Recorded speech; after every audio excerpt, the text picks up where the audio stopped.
Welcome back to my three-part lecture on lifelong science learning. In this part 2, I talk about some of the foundations of lifelong science learning that are taught in school.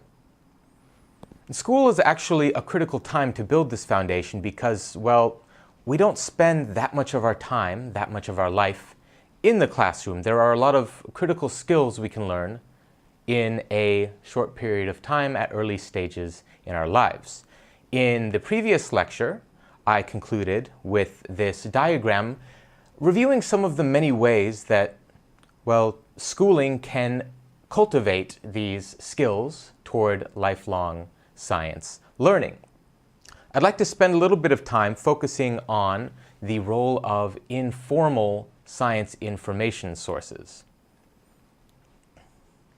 And I'm going to focus on how those are introduced in the classroom not only as a source of information, but also as points of discussion and information to be critically evaluated. I'll be focusing on science news, and there was a study as part of the Newsroom project which looked at how science news is used in the classroom. And the researchers had a couple broad questions. First, how do teachers use news? And second, how do students use news? I'll be focusing on how teachers use news in this lecture.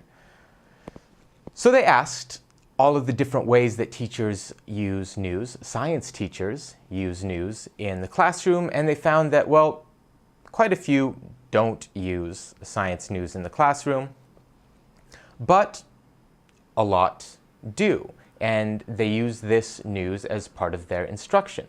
Though, of those who use the news, most of them are incidental users, meaning that when they encounter news that happens to be relevant to what they're teaching, they introduce it to the course, but they aren't systematic about it, and they don't build it into their curriculum. Science news isn't an essential part of their curriculum. But of the remainder who do use, they are a lot more systematic in their use of science news. They make it a part of their curriculum, and they make a point to use science news in their teaching of science. Now, there are a couple different ways these teachers use science news systematically.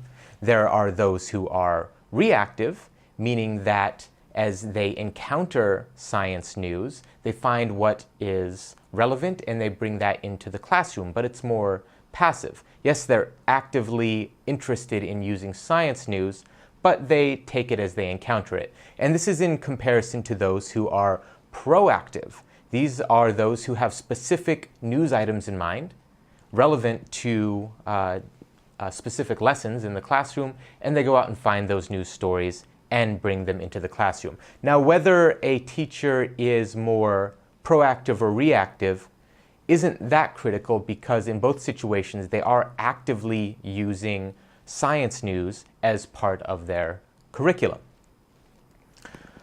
So some teachers use science news and they use it in different ways at different levels of engagement when they bring it to the classroom.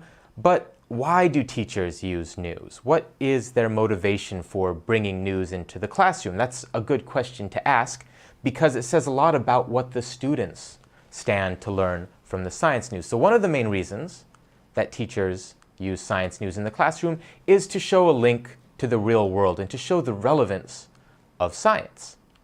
Another common reason is to promote student interest, and science teachers often do this by sharing interesting anecdotes and stories that they learned from the news. Another reason is simply to keep up to date and keep current with the interesting and new breakthroughs in science, and also scientific findings of local relevance. So these are the reasons why teachers use science news in the classroom, but a lot of science teachers are hesitant to bring science news into the classroom. So why don't science teachers use science news? Well, science reading is often not on exams. Now, this research was done in Northern Ireland, and in Northern Ireland, science news critical evaluation isn't worked into the standardized testing. And so it's perhaps inefficient to be spending classroom time reading the news and possibly critically evaluating it, because it won't be on the standardized test. Speaking of critical evaluation, well, there are a lot of concerns about the accuracy of the news, and so the teachers, being critical media users themselves, are often concerned about what types of ideas they're introducing to the classroom. Now, of course, they may have some critical media reading skills, but they aren't necessarily experts, so they feel they lack the expertise to teach critical media reading to their students. They are science teachers, after all. And in fact, very few of the teachers practice any sort of critical media reading, even though most of them think that such skills are important to inculcate in their students. So this is perhaps a shortcoming. Indeed, in one of my earlier lectures on science literacy, I talked about some of the bases, some of the components of science literacy, and one of those is knowledge. And so teachers who are using, or teachers who are focusing on teaching for standardized tests, yes, of course, they want to teach knowledge, and they even want to teach about the scientific process or the scientific method. Those are things that teachers can teach that would benefit students on exams.